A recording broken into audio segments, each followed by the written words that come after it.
Assalamu alaikum dear students. You are learning English with Ali Ahmed, and today our topic is sentence structure, very important point and very important topic. बहुत ज़्यादा students इससे related बहुत ज़्यादा confuse होते हैं, इसलिए इस lecture को आप लोगों ने डीपली ज़रा समझना है, बड़ा तवज्जो से ज़रा इसको सुनना है, तो आपको बात समझ आ जाए। तो पहला जो सेंटेंस स्ट्रक्चर है विच इज़ वेरी कॉमन, वो हमारे पास है subject plus verb plus object. लेकिन यहाँ पे जिस वर्ब की हम बात कर रहे हैं उसको एक्शन वर्ब होना ज़रूरी है। अगर एक्शन वर्ब है तब जाके ऑब्जेक्ट इसके बाद आएगा, अदरवाइज नहीं आएगा।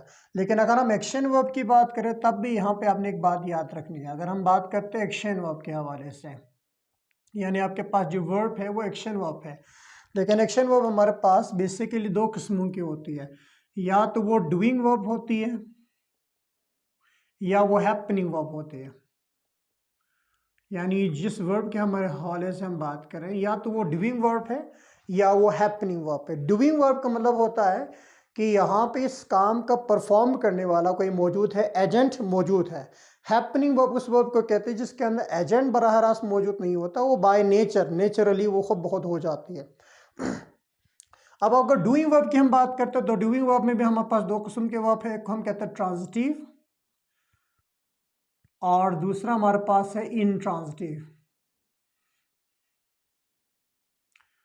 एक ट्रांजिटिव हमारे पास वर्ब है, दूसरा इनट्रांजिटिव वर्ब है। लेकिन जब हैपनिंग वर्ब की बात करें तो बाय डिफॉल्ट ये हमेशा से इनट्रांजिटिव ही रहता है, यानी इसमें कोई ट्रांजिटिव वर्ब नहीं होता, ये इनट्रांजिटिव वर्ब होता है।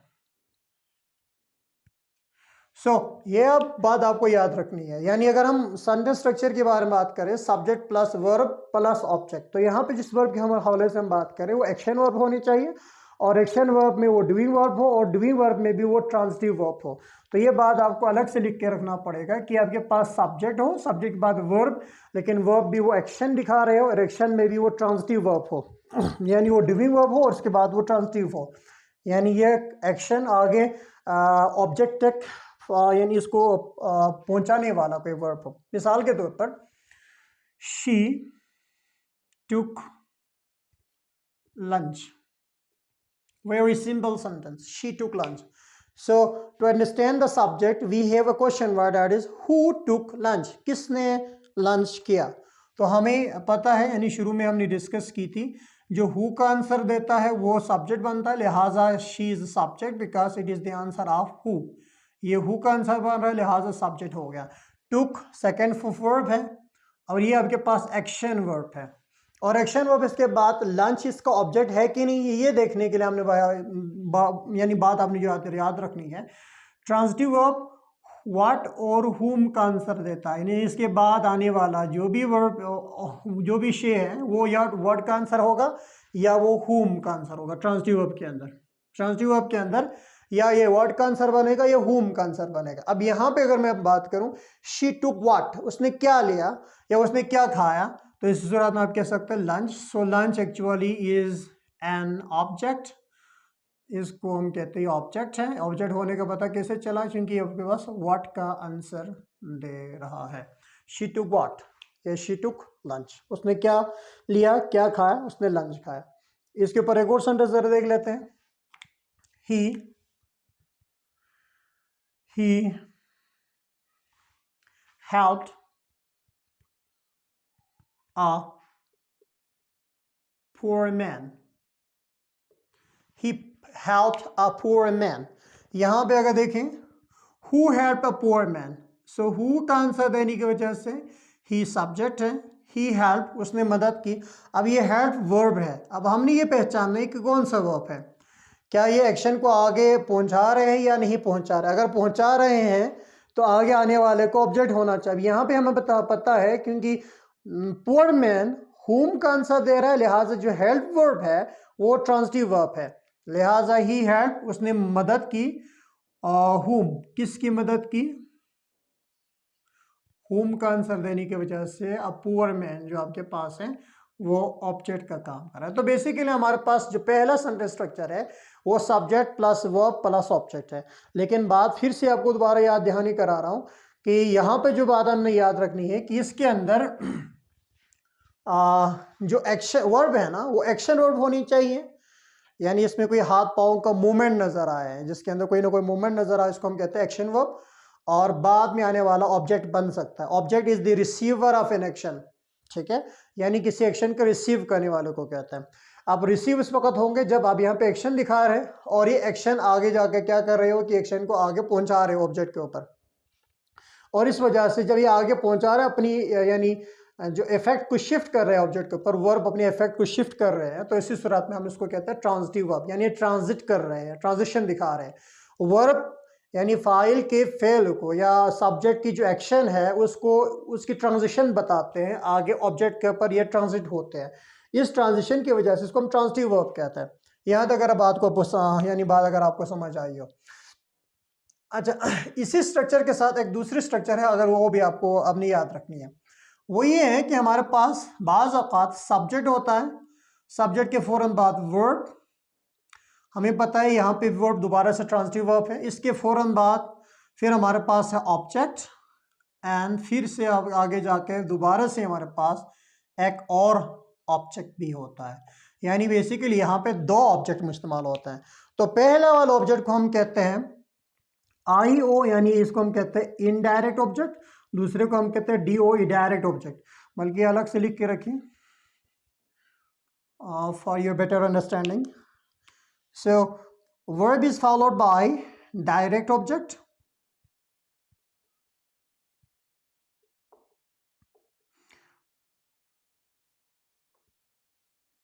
Indirect object plus direct object.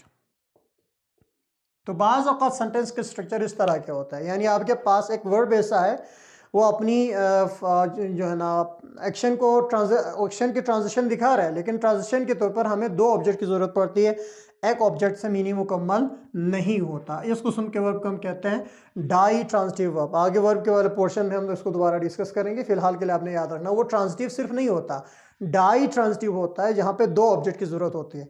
जैसे ही told me a story,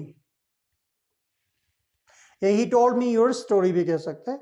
he told me a story, so who told me a story?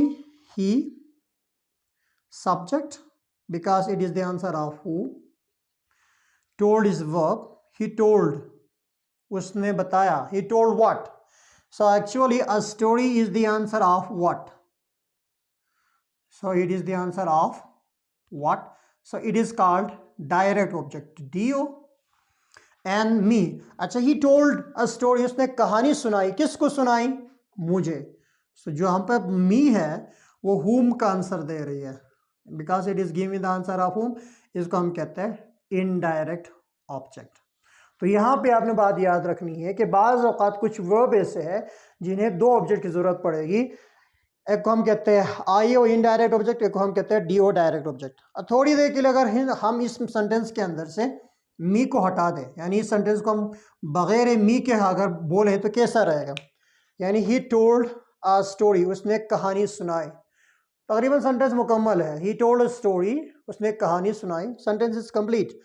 लिहाज इस वजह से हम कहते हैं कि आपके पास जो IO होता है इसको हम कहते हैं इनडायरेक्ट ऑब्जेक्ट। इनडायरेक्ट ऑब्जेक्ट जो होता है वो ऑप्शनल ऑब्जेक्ट होता है, कंपलसरी नहीं होते, इट इज ऑप्शनल ऑब्जेक्ट। और दूसरा आपके पास जो डायरेक्ट ऑब्जेक्ट है जिसको हम दूसरा आपके पास जो डायरेक्ट ऑब्जेक्ट है, ये डायरेक्ट ऑब्जेक्ट जो है ना वो ऑप्शनल नहीं है, वो कंपलसरी है। वो कैसे? अगर इसमें से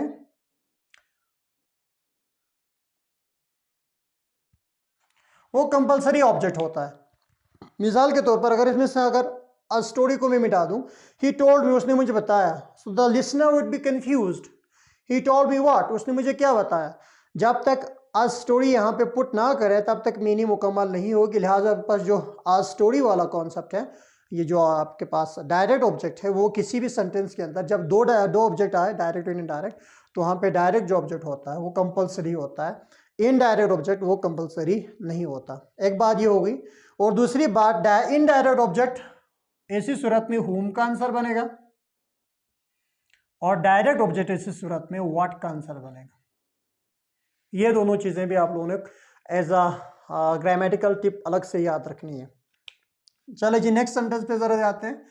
नेक्स्ट हमारे पास एक सेंटेंस है, I gifted him, I gifted him, मैंने उसे गिफ्ट किया।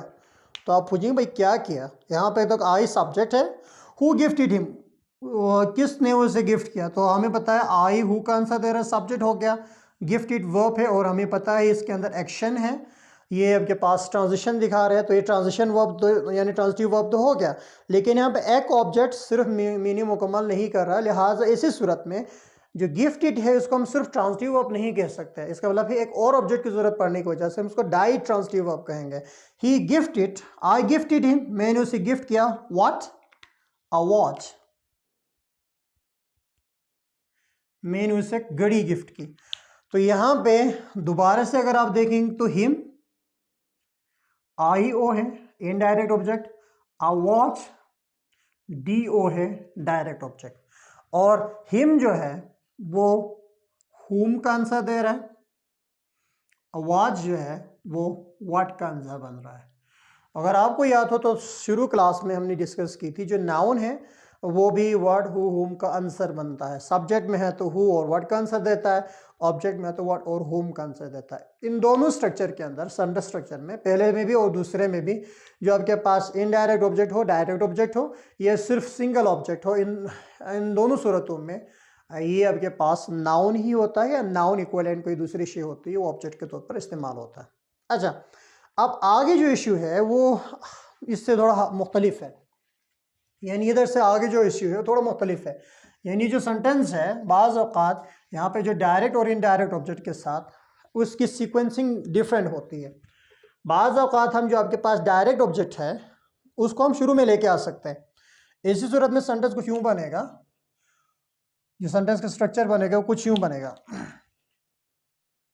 Subject plus verb plus object plus preposition plus object. अच्छा जी, अब इसी सेंटेंस को अगर मैं यूं लिखूं, आई गिफ्ट इट, अब इसी सूरत में अगर डायरेक्ट ऑब्जेक्ट को मैं शुरू में लेके आऊं, आई गिफ्ट इट अ वॉच, मैंने गिव यानी वॉच गिफ्ट किया। अब कहेंगे हुम, किसको नहीं कहेंगे, टू हुम, इस सूरत में आपको टू पुट करनी पड़ेगी, आपने ये वॉच किसको गिफ्ट किया। अब डायरेक्ट हिम लगाएंगे तो सेंटेंस नॉनसेंस बन जाएगा, क्योंकि हमारे पास जो गिफ्ट है इसके लिए जो ऑब्जेक्ट चाहिए था वो डायरेक्ट इसकी बात मौजूद है, इसलिए हमें एक प्रपोजिशन पुट करनी पड़ेगी, I gift it a watch to him. अब इसी सूरत में हमें याद रखनी, जो अवाज है चाहे इसको हम डायरेक्ट ऑब्जेक्ट कहें या ऑब्जेक्ट कहें, इन दोनों सूरतों में जो वर्ब का ऑब्जेक्ट है वही सिर्फ आवाज है, सिंगल जो आवाज है ये आपके पास वर्ब का ऑब्जेक्ट है। हु गिफ्ट इट, ये आपके पास सब्जेक्ट हो गया, gift it verb, I gift it, मैंने गिफ्ट किया व्हाट, वॉच ऑब्जेक्ट। यहां तक तो मीनिंग मुकम्मल है, बिकॉज व्हाट का आंसर दे रहा है। आगे हिम भी ऑब्जेक्ट है, लेकिन जो बात आपने याद रखनी, इस हिम का इस गिफ्ट के साथ कोई लेना देना नहीं है। यहाँ पे देखेंगे तो गिफ्ट का ये ऑब्जेक्ट बन रहे थे, हिम भी और वॉच भी, यहाँ पे इस गिफ्ट का न वॉच ऑब्जेक्ट, सॉरी न हिम ऑब्जेक्ट है, और यहाँ सिर्फ वॉच आपके पास ऑब्जेक्ट है। यानी यहाँ पे गिफ्ट के फौरन बाद जो वॉच आए वही से का ऑब्जेक्ट है, हिम इसका ऑब्जेक्ट नहीं है। हिम को हम कहते हैं प्रीपोजिशनल ऑब्जेक्ट, क्योंकि ये प्रीपोजिशन हो गया और प्रीपोजिशन के फौरन बाद आने वाले को हम कहते हैं प्रीपोजिशन का ऑब्जेक्ट है, लिहाजा आप इसको प्रीपोजिशनल ऑब्जेक्ट कह सकते हैं। यानी जो सेंटेंस है आपके पास जिसमें डायरेक्ट और इनडायरेक्ट दोनों ऑब्जेक्ट होता है, बाज़ औक़ात इसकी सीक्वेंस मुख्तलिफ हो सकते हैं, यानी आप डायरेक्ट ऑब्जेक्ट को शुरू में लाएंगे, उसके बाद इनडायरेक्ट ऑब्जेक्ट को बाद में पुट करेंगे, तो वो इनडायरेक्ट ऑब्जेक्ट डायरेक्ट उसके बाद नहीं आ सकते, बल्कि हमें वहाँ पे एक प्रीपोजिशन की ज़रूरत पड़ती है, तब जाके आपकी ये सेंटेंस ठीक हो सकता है। Okay, Ian, we are going to put another sentence for better understanding. Let's have another example. So, Ali sent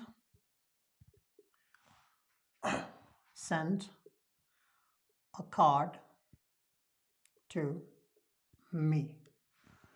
Ali sent a card to me. Or same thing here. Who sent a card to me? Ali, subject, sent, verb. Ali sent what? A card. Object. यहाँ तक sentence मुकम्मल है. To preposition. And me जो है वो object है, but is object of the preposition. I think यहाँ तक जो मामला है वो आपको समझ आई होगी. अब आगे जो सेंटेंसेस पे हम डिस्कस करते हैं, तो चौथा जो सेंटेंस है स्ट्रक्चर वो ज़रा देख लें.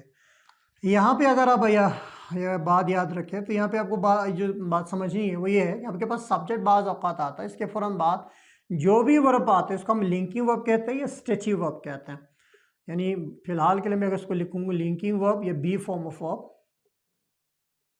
इसके 3-4 नाम है. कपुला वर्ब, लिंकिंग वर्ब या कपुलस वर्ब, बी फॉर्म वर्ब, मुख्तलिफ मीनिंग्स के साथ इसको जाना जाता है. Subject plus linking verb plus फिर आगे आपके पास जो होगा वो सब्जेक्ट कॉम्प्लीमेंट होगा. और आपको याद होगी सब्जेक्ट कॉम्प्लीमेंट बनने की खूबी 2 शे के अंदर होता है. वो या तो नाउन हो सकता है, दूसरा एडजेक्टिव हो सकता है. और दूसरी बात जो बहुत ज़्यादा इंपॉर्टेंट है वो याद रखनी है, लिंकिंग वर्ब एक्शन नहीं दिखाता. ना लिंकिंग वर्ब आपके पास डूइंग होता है ना हैपनिंग होता है, यानी एक्शन बिल्कुल भी नहीं है. लिहाजा ये स्टेट दिखाता है, हालत बताता है. मिसाल के तौर पर she is a teacher. She is a teacher. So here, who is a teacher? She, subject, because it is the answer of who. Is the linking verb. She is what? वो क्या है? A teacher. So is the teacher the receiver of an action? क्या यहाँ पे जो teacher है वो receiver of an action है? No. It is here to complete the meaning of the subject. So it is called subject complement, not an object. ये object नहीं है बिकॉज यहाँ पे कोई एक्शन हुआ नहीं, तो एक्शन को रिसीव भी करने वाला कोई शे नहीं है, बल्कि सब्जेक्ट देखा जाए तो शी है और टीचर भी शी है. यानी शी टीचर है और टीचर शी है, सेम बंदा है. इस वजह से हम इसको सब्जेक्ट कॉम्प्लीमेंट कहते हैं. Now it is subject complement.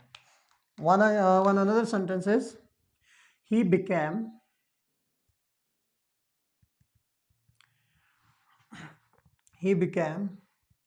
an officer.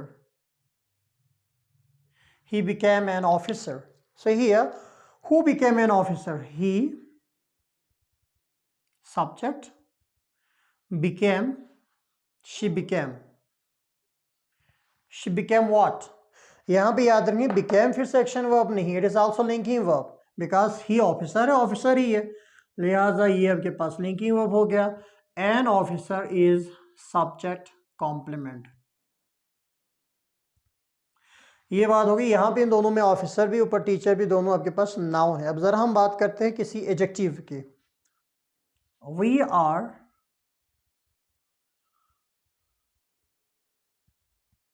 exhausted.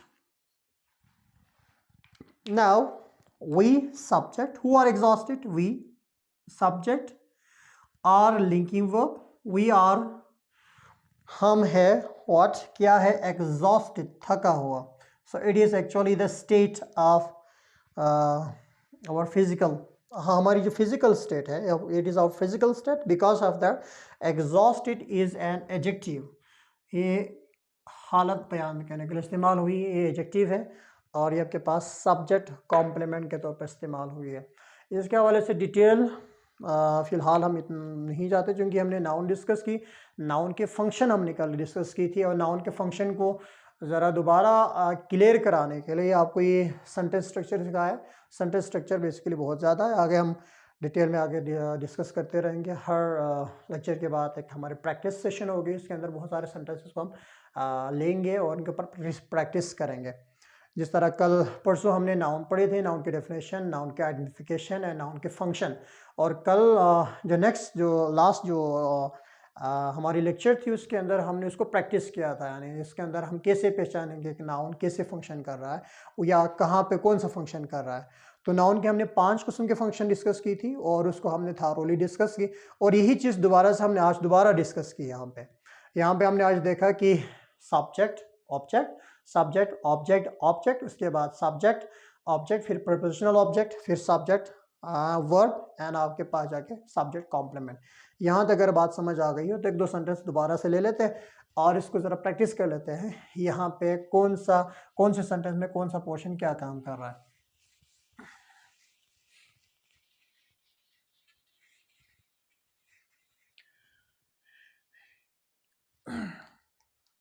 For example, the first sentence is you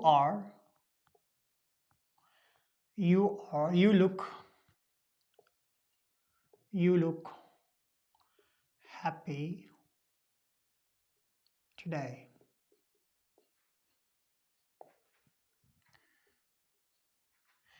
He has done well in the exam. Third, my friend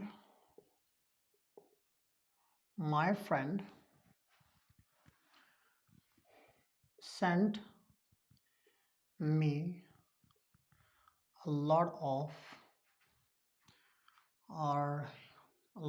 gifts. You can say that my friend sent me gifts, and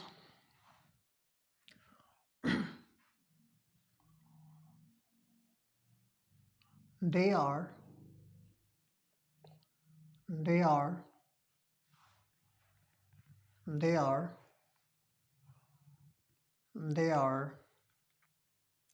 said today. They were said yesterday. Okay? They were said. Yeah, they were gloomy yesterday. They were gloomy yesterday. So ये 4 sentences आगे है मेरे पास 5 जो 5 जो sentence structure है उसको discuss करने से पहले इन 4 को आप ज़रा प्रैक्टिस कर लेंगे। फिलहाल के लिए मैं सेंटेंस स्ट्रक्चर लिख रहा हूँ, तब तक ज़रा आप लोगों ने अपनी ज़रा राय रखनी है कि इसके अंदर कौन सा स्ट्रक्चर इस्तेमाल हुई है। 5वें हमारे पास जो सेंटेंस स्ट्रक्चर है वो हमारे पास है सब्जेक्ट प्लस वर्ब प्लस एजंक और एजेंट, दोनों वर्ड इस्तेमाल करते हैं। दोनों प्रोनाउंसिएशन है, एजंक भी कह सकते हैं, एजेंट भी कह सकते हैं। सो सब्जेक्ट है, वर्ब है, एजेंट है। यहाँ पे जो वर्ब है ना वो एक्शन वाला ही है, यानी कोई स्टेट नहीं है, लेकिन ये एक्शन साथ होने के साथ ये जो वर्ब है आपके पास इनट्रांजिटिव वर्ब है, ट्रांजिटिव वर्ब नहीं है बल्कि ये इनट्रांजिटिव वर्ब है। तो इनट्रांजिटिव वर्ब होने का मतलब ये है कि आपके पास या तो ये डूइंग वर्ब है या हैपनिंग वर्ब है। मिसाल के तौर पर he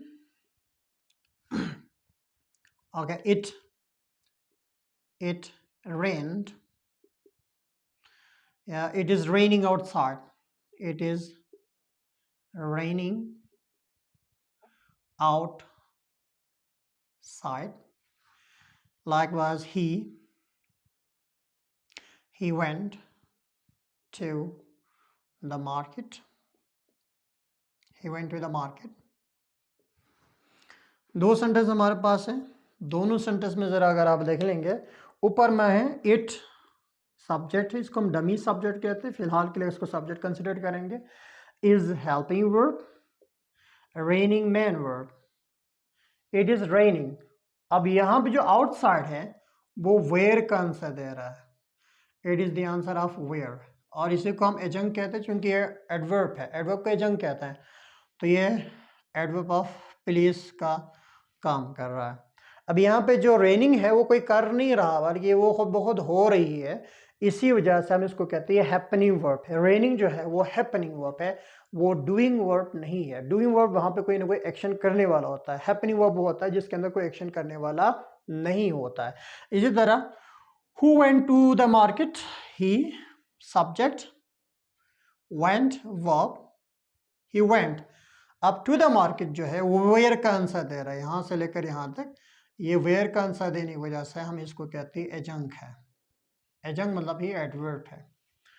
तो ये तीसरा जो सेंटेंस स्ट्रक्चर वो ये है, यहाँ पे जो वर्ड है वो डूइंग वर्ब है, लेकिन डूइंग वर्ब के साथ ये इनट्रांसिटिव वर्ब है। ऊपर वाला रेनिंग हैपनिंग वर्ब है, फिर से इनट्रांसिटिव वर्ब है। डूइंग वर्ब यानी ये ट्रांसिटिव भी हो सकता है, इनट्रांसिटिव हो सकता है, लेकिन जो हैपनिंग वर्ब होता है बाय डिफॉल्ट हमेशा इनट्रांसिटिव होता है। और दूसरी बात जो आपने याद रखनी है, इनट्रांसिटिव वर्ब मोस्टली हाउ का आंसर देंगे, वेयर का आंसर दे सकते हैं, व्हेन का आंसर दे सकते हैं, वाई का आंसर दे सकते हैं। तो ईटीसी इनका आंसर देने वाले को हम कहते हैं ये आपके पास इनट्रांसिटिव वर्ब है, क्योंकि इसके फौरन बाद ऑब्जेक्ट की कोई ज़रूरत नहीं है, आने वाला जो भी होगा वो एडवर्ब होगा, इस वजह से हम इसको एडजंक्ट कहते हैं। तो यहाँ तक अगर आपको बात को समझ आई, अगर आपको बात समझ आई है ज़रा इसमें देख लें। Who look happy today, so you subject, look क्या है, is it transitive verb, intransitive verb, is it happening verb or doing verb, or is not an action verb. look एक होता है दिखाई देना, एक होता है देखना, देखने की मीनिंग में आने की सूरत में ये ट्रांसिटिव वर्ब हो सकता है, एक्शन वर्ब हो सकता है। दिखाई देने की मीनिंग में ये आपके पास लिंकिंग वर्ब हो सकता है। अब यहाँ पे यू लुक हैप्पी टुडे के अंदर कोई बंदा देख नहीं है बल्कि वो खुद दिखाई दे रहा है, लुक यहाँ पे फिर से लिंकिंग वर्ब है। क्योंकि लिंकिंग वर्ब है तो हैप्पी आपके पास एडजेक्टिव है, टुडे फिर से एडजंक्ट हो गया, इसको हम कह सकते हैं एडवर्ब है। टुडे फिर से एडवर्ब है, व्हेन का आंसर दे रहा है। यू लुक हैप्पी, आप खुश दिखाई देते हो आज।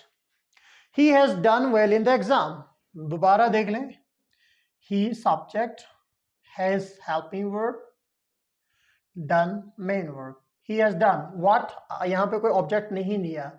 ऑब्जेक्ट नहीं देने का मतलब ये है कि यहाँ पे जो डन वर्ब है वो इनट्रांसिटिव के तौर पर इस्तेमाल हुई, ट्रांसिटिव के तौर पर इस्तेमाल नहीं हुई है। वेल हाउ का आंसर दे रहा है, लिहाजा एडवर्ब है, because it is the answer of how, और इन प्रपोजिशन है। द एग्जाम इसी का ऑब्जेक्ट है, लेकिन सारे मिलकर इन द एग्जाम वेयर का आंसर दे रहा है, फिर से एडवर्ब बन जाते पूरा phrase. Who send me gifts, my friend subject, sent verb, my friend sent what, gifts। so ये वर्ड आपके पास डायरेक्ट ऑब्जेक्ट हो गया, गिफ्ट जो है वो डायरेक्ट ऑब्जेक्ट हो गया, वर्ड का आंसर दे रहा है, और ये आपके पास इनडायरेक्ट ऑब्जेक्ट है because it is the answer of whom। they were gloomy yesterday, they subject, were linking verb, they were what, gloomy adjective, yesterday adverb of time. यहाँ तक अगर बात समझ आई तो दो सेंटेंस हम ज़रा सब्जेक्ट और यानी उसको ज़रा डूइंग और हैपनिंग वर्ब के साथ बना देते हैं ताकि वो कॉन्सेप्ट भी आपकी क्लियर हो जाए।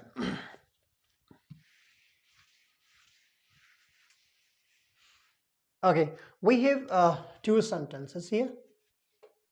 एक वर्ब आपके पास हैपनिंग भी हो सकता है, वही आपके पास डूइंग भी हो सकता है। मिसाल के तौर पर he stopped the car outside